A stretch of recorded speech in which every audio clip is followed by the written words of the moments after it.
ஸ்தோத்திரம். இந்த நாள் தேன்துளி நிகழ்ச்சியிலே உங்களை நான் மீண்டும் சந்திப்பதில் அதிக மகிழ்ச்சி அடைகிறேன். இஸ்ரவேல் மக்களுக்கு முன்பாக தேவன் 2 மகா பெரிய அற்புதமான காரியங்களை நிகழ்த்தினார் என்று பார்க்கிறோம்.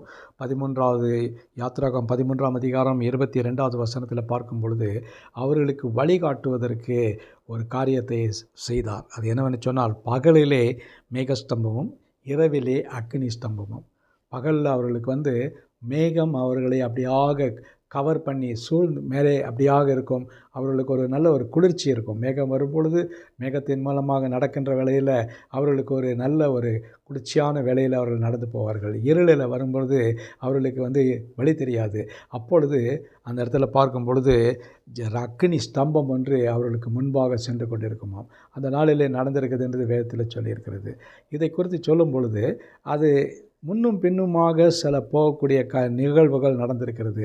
அவர் இஸ்ரவேல் மக்கள் எல்லாரும் வந்து கொண்டிருக்கின்ற வேளையில் நடந்ததான ஒரு சம்பவம் என்னவென்று சொன்னால், 19வது வசனத்தில் பார்க்கும்பொழுது, அப்பொழுது இஸ்ரவேலின் சேனைக்கு முன்பாக நடந்த தேவ தூதனானவர் விலகி அவர்களுக்கு பின்னாக நடந்தார். முன்னால் போயிட்டு இருந்தவர் பின்னால் போனார்.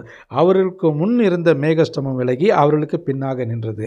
இது எதற்காக நடந்தது என்று சொன்னால், அடுத்த வசனத்தில் பார்க்கும் பொழுது, அது எகிப்தியரின் சேனையும் இஸ்ரவேலின் சேனையும் முழுது ஒன்றோடு ஒன்று சேராதபடி அவர்கள் நடுவில் வந்து, எகிப்தியருக்கு அது மேகமாக இருந்தது. மேகம் அப்படியே மூடிக்கொண்டது, அவர்களுக்கு ஒன்றுமே தெரியாது. அதே நேரத்தில் இஸ்ரவேல் மக்களுக்கோ இரவை வெளிச்சமாயிற்றோம். பாருங்கள், அது எவ்வளோ பெரிய ஒரு அற்புதமான ஒரு காரியம். இரவு வெளிச்சமாகிறதுக்கு தேவன் அப்படியாக ஒரு முன் ஏற்பாடாக அந்த காரியத்தை செய்தார் என்று பார்க்கிறோம். அதன் பின்புதான் அவர்கள் அந்த எகிப்து மக்கள், எகிப்தினுடைய பார்வோனுடைய சேனை அவர்களை பின்தொடராத போது குருட்டாட்டமாக நடக்கிற காரியங்கள் நடக்கிறது. ஆகவே தேவன் பாருங்கள் எவ்வளோ அற்புதமாக தம்முடைய ஜனங்களை பாதுகாத்து வழிநடத்த கொடுக்கிறார். ஆனால் நம்முடைய அந்த இஸ்ரவேல் மக்கள் மிகவும் முறுமுறுப்பு உள்ளவர்களாக இருந்தாங்க. நன்றி கெட்டவர்களாக இருந்தாங்க. அவர்கள் இருதயம் கடினப்பட்டு போனது என்று பார்க்கிறோம். ஆகவே நம்ம கூட இவர்களைப் போல இருக்கக்கூடாது. தேவன் நமக்கு எப்பொழுதுமே நல்லவராக இருக்கிறார்.